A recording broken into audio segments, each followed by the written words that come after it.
Welcome to स्टडीनेटिक। यहाँ पर आज मैं आपको बताने वाली हूँ कि यदि आप क्लास 11th में आ गए हैं और आपने क्लास 11th में कॉमर्स को चूज़ कर लिया है तो अब टाइम आ गया है कि आपको अपनी स्टडीज़ को स्टार्ट कर देना चाहिए, क्योंकि बहुत ब्रेक ले लिया। क्लास 10th का अब रिज़ल्ट भी आ गया है।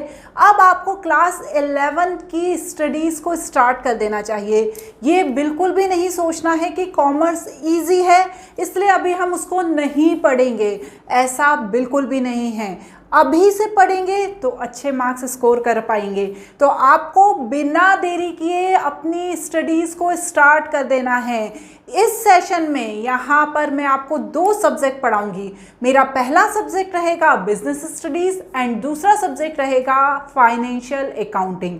अकाउंटिंग बिल्कुल आपके लिए नया सब्जेक्ट है, बिजनेस स्टडीज़ भी आपके लिए बिल्कुल नया सब्जेक्ट है। तो इन दोनों ही सब्जेक्ट को आपको क्लास 11th में बहुत ही ध्यान से पढ़ना रहेगा, क्योंकि जब क्लास 12th आएगी और यदि आपके क्लास 11 के कॉन्सेप्ट क्लियर नहीं रहेंगे तो आपको पढ़ने में बहुत ज़्यादा दिक्कत आएगी। तो बिल्कुल भी देरी नहीं करनी है, हमें अभी से अपनी स्टडीज़ को स्टार्ट कर देना है। यदि आपने कोई ट्यूशन ज्वाइन नहीं की है, कोई कोचिंग ज्वाइन नहीं की है तो भी कोई टेंशन की बात नहीं है।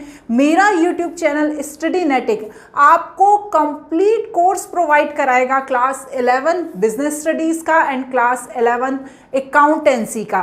तो आप कंप्लीट कोर्स को पढ़ने के लिए मेरे YouTube चैनल को ज़रूर सब्सक्राइब करें। मेरी प्लेलिस्ट में चले जाएं, वहाँ पर न्यू सेशन के वीडियोस आपको दिख जाएंगे। आपको हर चैप्टर को अच्छे से मैंने एक्सप्लेन करना है जो आप वहाँ पर जाकर पढ़ सकते हैं। तो यहाँ पर सेशन 24-25 की बिजनेस स्टडीज़ मैं NCERT की बुक से एक्सप्लेन करने वाली हूँ। सभी क्वेश्चन आंसर्स को भी मैं अच्छे से एक्सप्लेन करने वाली हूँ। इसके बाद हम इसके टेस्ट भी लेकर आएंगे। ऐसा नहीं है कि कॉन्सेप्ट को समझाकर मैं अपना काम खत्म कर लूंगी, इसके प्रॉपर टेस्ट भी मैं आपके लिया करूंगी। साथ ही साथ इसके सैंपल पेपर्स भी कराऊंगी। प्रीवियस ईयर के क्वेश्चंस पेपर भी हम यहाँ पर बिजनेस स्टडीज के करेंगे। तो आप मेरे साथ जुड़ जाइए और अपनी पढ़ाई को स्टार्ट कर दीजिए। बिजनेस स्टडीज को मैंने पढ़ाना स्टार्ट कर दिया है, इसके 2-3 चैप्टर्स भी मैंने कंप्लीट कर दिए हैं। इसकी PDF भी मैं आपको अवेलेबल कराऊंगी, क्योंकि वीडियोज में इतने अच्छे से हम समझ लेते हैं पर इतने अच्छे से हम लर्न नहीं कर पाते। तो यदि आपको अपने कॉन्सेप्ट को लर्न करना है, क्वेश्चन आंसर्स को लर्न करना है, तो आप PDF के थ्रू आसानी से पढ़ सकते हैं। इसके बाद हम सेशन 24-25 में फाइनेंशियल अकाउंटिंग पढ़ेंगे क्लास 11 की। इसमें मैं आपको जो पढ़ाने वाली हूँ वो TS ग्रेवाल, CBSE के सबसे पसंदीदा राइटर TS ग्रेवाल की फाइनेंशियल अकाउंटिंग से मैं आपको सभी कॉन्सेप्ट को समझाने वाली हूँ। बिल्कुल न्यू एडिशन की बुक है वो 2024 की। देखिए यहाँ पर मैं सभी कॉन्सेप्ट को समझाऊंगी, साथ ही साथ उसके जो प्रैक्टिकल प्रॉब्लम्स के सॉल्यूशंस हैं, मतलब एक्सरसाइज के जो सॉल्यूशंस हैं उनको भी मैं सॉल्व करवाऊंगी। इनके टेस्ट भी हम कंप्लीट करेंगे, साथ ही साथ इनके सैंपल पेपर्स, PYQs, उन सभी को भी समझेंगे।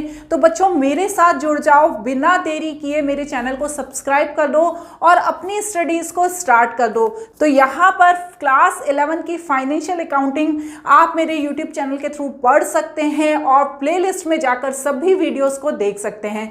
तो बच्चों जल्दी से मेरे चैनल को सब्सक्राइब करो और अपनी पढ़ाई को स्टार्ट करो।